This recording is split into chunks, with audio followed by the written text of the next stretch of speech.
In this presentation, I'm going to go over how we use the expected outcome of conflict, which was discussed in a previous video talking about, how power, calculations go into what we expect to happen as a result of a conflict or war or a clash between people in a decision-making process. And here we're going to put that expected outcome into the coercion subgame, which is pretty much the same thing as BdM's crisis subgame, but the language is changed a little bit to reflect its use, not so much in looking at whether nations go to war, but whether policymakers get into, or decision makers get into a conflict with one another. So let's take a look. First, we have what was before the crisis subgame. Now I'm calling it the coercion subgame in extensive form, and the labeling has changed a little bit. We see that we are now calling it a compromise. Instead of this was not fight and fight in the original one, it's in node 1, A has a choice of does A try to coerce B or does B compromise? Now keep in mind, this game presupposes that player A has made a demand of player B, that player B has not acquiesced to that demand, but has in fact made a counter demand, demand B, and we are now in this question of, well, okay, we're at an impasse. Do we fight over this or do we compromise? Right? That makes sense. So our choice here, is either coerce, try to bring whatever resources you have to bear to force the other player. I don't want to be not clear it's going to be an opponent yet, right? Is it an opponent or partner? Well, we're waiting to find out. So that's what we got here, right? We can coerce, compromise. At node 2, player B, if A compromises, player B has a chance to similarly compromise, or player B can decide to go to the mattresses and, fight over this, or try to bring its power to bear, its influence to bear on player A. And so we have those two choices. At node 3, where player A has chosen to coerce, player B has a choice of retaliate, right? So if one is coerced and then one retaliates or resists, the language is a little bit flexible and sometimes here, then we end up with a clash, right? So if A coerces, B retaliates, we end up with a clash started by A, right? Rather than a war, right? In the crisis subgame, this was the war A outcome. Similarly, B can choose to yield, right? And say, all right, I give, whatevs, right? You want to coerce, you want to get nasty about it, I give. And so we get instead of capitulate B, we get B coerced. Right? Some ways these are a little more intuitive, these labels in this iteration here, or this formulation.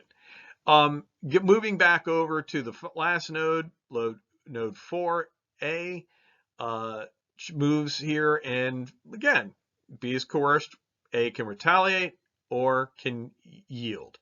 And if A retaliates, then we have a clash started by B. But if A yields, we have A coerced. And of course, if they both compromise, they get negotiate. Negotiate turns out to be the most common outcome in this game.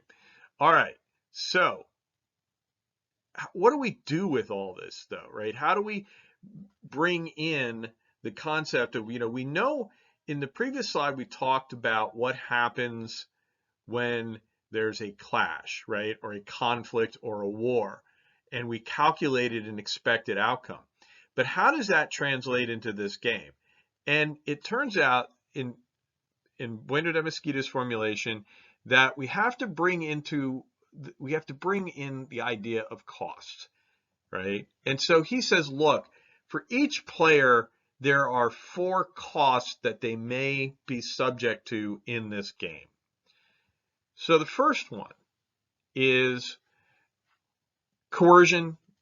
If you start a clash, right? So coercing and clashing, right? There's a cost to each player I of clashing if they start the fight. Similarly, there is a cost to resisting, right? Or retaliating, right? But here, if we're resisting a clash, right? What's the cost here, right? And again, each player has this. And the assumption is that this is it's more costly to resist than to start. That's generally an assumption, but it doesn't have to be, I suppose. You could say it violates, but Bruce tends to say, look, probably, starting it is a little cheaper than, being on the back foot and moving second. Then we have the cost of being coerced, right? If you're forced to give up, there's a cost, right? It doesn't look good, but you're being coerced. There's a cost associated with this. And similarly, there's a cost to coercing. And the idea here is because keep in mind, there is a prior stage game to this that we haven't talked about yet because I'm really using backward induction a lot here. But in the prior game, the player makes a demand, right? And the other guy could, one player makes a demand to the other one resists it. Well, now I got to get you to give in. It's better if you just give in as soon as I make the demand, but actually having to use coercive effort has some cost to it, right? And so these are the 4 costs, and they're unique to each player, right? That's why there's the cost I. So with these costs and the expected outcome of conflict, we can actually solve the game. Now, it's going to take a little bit of arithmetic, so get ready for an ugly slide. Okay, the slide is not ugly yet. It's gonna get that way. So all of the information is here now. We have got, from the examples I used in the previous slide about the expected outcome of conflict, right? I've got player A with influence, salience, position, and the expected outcome of the clash, which we're calling conflict in the last thing. And we're gonna, from now on, call it the exp out, was 60, right? We calculated that if these two guys got into a fight, A and B, that it would end up, the outcome would be, was 60.4. We rounded to 60. Now, costs. And here, this would be something empirical. You would say, all right, what would the costs be to each of these players in their environment, right? So these are things that are another question that has to be answered, additional inputs that have to be estimated here. For, again, hypothetical situation, I've gone ahead and, said, all right, for player A, the cost of coercing and clashing is 10. The cost of resisting a clash is 12, because again, the assumption is that it's more costly to resist. And I'm kind of taking into effect that A is pretty powerful, right? So I'm thinking A's cost, this is not a general thing. I'm just part of my hypothetical thing. You would want to estimate these things. It could be A is powerful, but A is very sensitive to bad publicity or whatever when you look at this in the context of reality, right? Whatever the cost of getting into a clash with another person, coercing them is, it may not have anything to do with influence. But in this case, I'm going with this. All right, so I had 10 and 12 for A. For B, I had 15 and 25. B is less powerful if it gets into a fight with somebody who's more influential, sure. But, that's just the way life rolls. And again, the assumption is it's better to strike first, okay? As far as the cost of being coerced, because, and again, this is all hypothetical, but because B's salience is high for this issue, it's not going to like having to give up. Right? A, salience is meh, right? Being coerced, meh. That could be wrong, right? It could be a huge cost of being coerced for A, right? Not a 5, but these are the hypotheticals I've gone with. So I had a 15, and B, again, salient on the issue, very little cost to coercing. If I got to coerce someone, so be it, right? Whereas A has some cost to coercing, right? Point is, though, here are the numbers, right? We now have the numbers. Let's look at how they get added in to figure out the utilities. Now,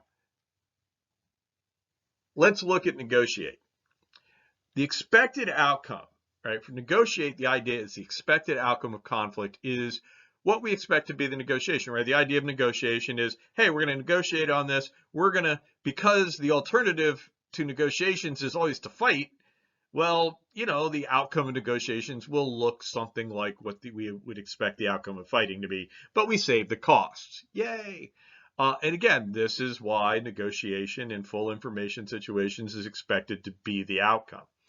And now, though, we've got to figure out payoffs, right? We've got to stop talking in terms of just outcomes and say, what are the payoffs associated with this?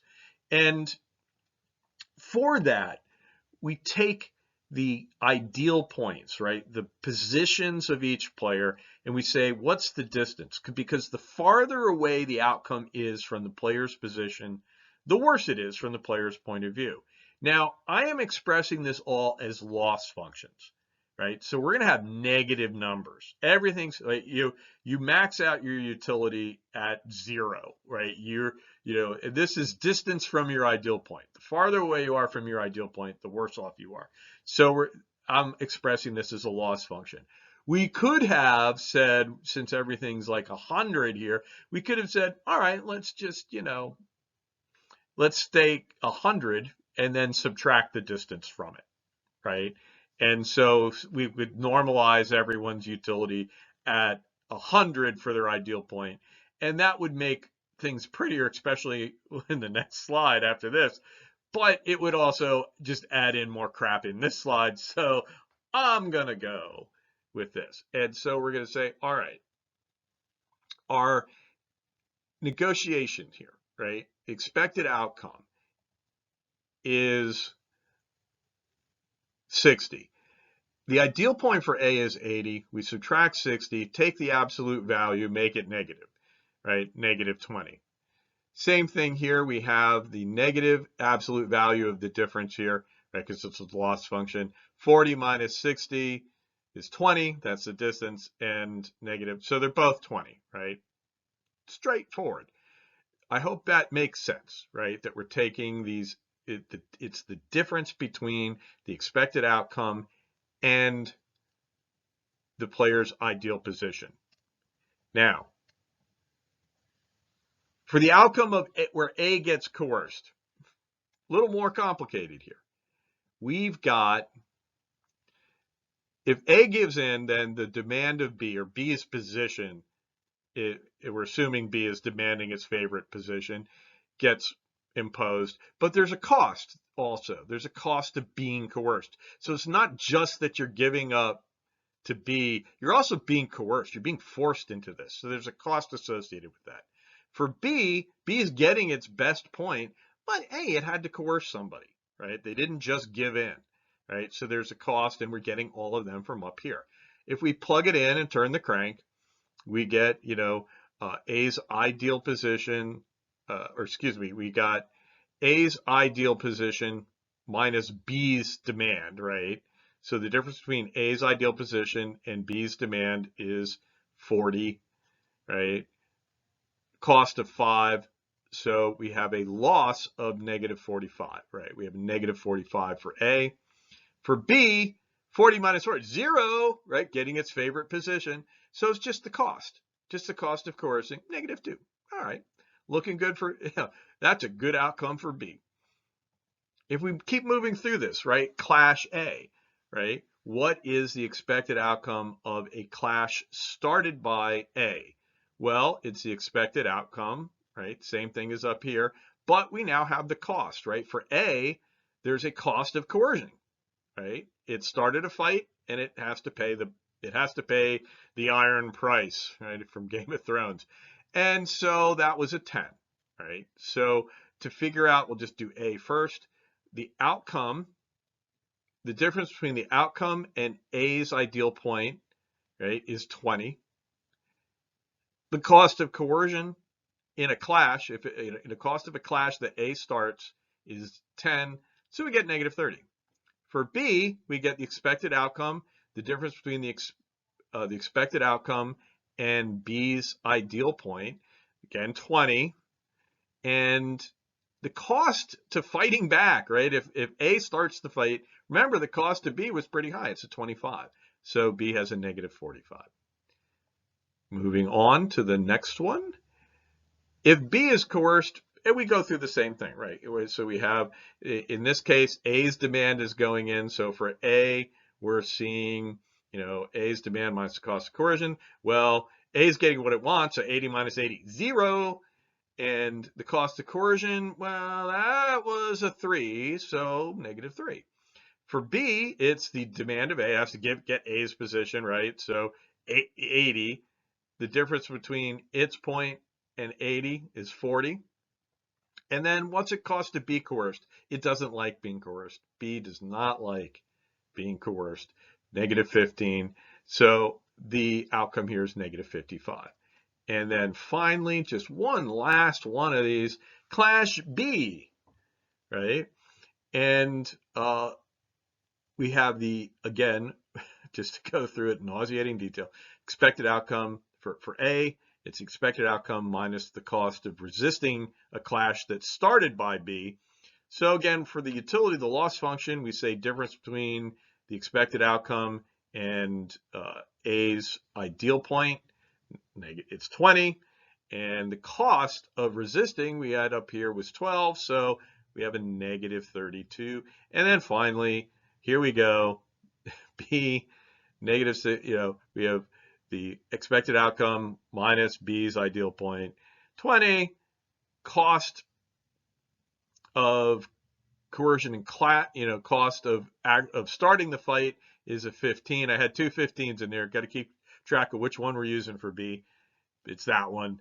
And so we get a negative 35. So there you go. We have now figured out all the costs, right? This is negative 20, negative 20. Those are the payoffs to negotiate. Negative 45, negative 2. That's the cost to A coerced. Negative 30, negative 45 to clash A. You get the idea. And so, can you guess what we're going to do in the next slide? We're going to put those numbers in and solve the extensive form game. And so here it is. And at this point, it's, now, well, okay, we have, remember, we've got the outcomes down here, and I have the ordered pairs, right? So A is first, B is second, and we have the loss functions associated. And so we can now solve the game. It's actually, from this point in, it's downhill. And we just got to keep in mind, these are all negative numbers. So a negative 2 is bigger than a negative 45. Just got to keep that in mind. But let's go through. And so if we start at node number 4, right, and we say, which one does A do? Does A retaliate or yield? And for A, the question is, well, do I like a negative 32 or a negative 45? Well, negative 32 is better than a negative 45. So we can be pretty sure that going to retaliate. So yield, we take the yield option off the table. That's what A is going to do. And if we follow through with looking at node 3 here, same logic, but now we're reading the second number, right? Because it's an ordered pair. And so, retaliate and get a negative 45, yield and get a negative 55. Well, negative 45 is better than negative 55. So yield comes off the table here. And if we follow the logic through, right, I'll speed it up here. At node 2, B has a choice of a negative 20 or a negative 35. Negative 20 from negotiate. Negotiate's better. So we're going with, we're not going to coerce. We're going to slide down. If they get there, we're going to slide down to compromise. We get back to the top and we have player A in node 1, coerce or compromise. Well, if it coerces, it's going to get into a fight. It'll be a negative 30. If it compromises, they're going to be negotiations, negative 20. Negative 20 is better. So bam, that's the result. That's how we do it. It's actually fairly simple. It does get a little tedious in there calculating these things, and our informational requirements have jumped a bit. We now have 8 pieces of additional information. The costs for each player in these circumstances to figure out. But they do allow us to figure out what will happen in the crisis subgame. And this will be important in the overall interaction game, which of course will be the next video.